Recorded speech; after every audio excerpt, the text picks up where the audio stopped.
Hey guys, Kira's back, and as usual, she had no idea what she wanted to do with her nails, so I made her do lemon nails. Kira just gets a structured mani, which is a very thin layer of a silicone gel system. It's great for those who don't want a lot of length, just want a little bit of strength added to their natural nails. Anyways, I skipped over that part because, I don't know, irrelevant. I show it all the time. And went right into the gel polish application. This is the Luxa Obsession, a great pink. Going in and matting these negative space nails because we're going to do some lemons. Here, I'm just mixing some of my Mission Control, a bit of yellow with a bit of white just to kind of lighten it and give it a more of a lemon yellow feel. Next, I go in with my liner brush and I just do full, cute little lemons sporadically placed all over her ring finger. I know they're not perfect. I struggle. The perfectionist in me wants them to be perfect, but you know, you're always a work in progress. So this is the first time I did lemons. I thought they turned out pretty darn cute. The next nail though gave me some trouble.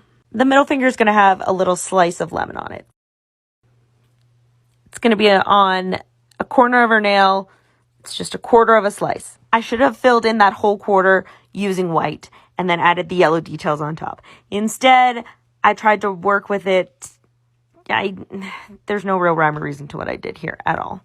I did the rind, I did the flesh fruity part, then I had to go in and work around the flesh and fruity part with the white. It didn't make sense. It was a poor decision on my part. I eventually made it work after playing with it and curing it and playing with it some more and curing it another time, and I fought with it a lot. So learn from my mistakes, do the whole thing white, add the yellow details on top. Also would have probably made the yellow pop more. Regardless, we went with it. I added a little bit of a white highlight on the fleshy fruit part, and I think that helped. Going back to the other nail, adding some little leaves with my Mission Control again. On this middle finger, adding some leaves to the slice too.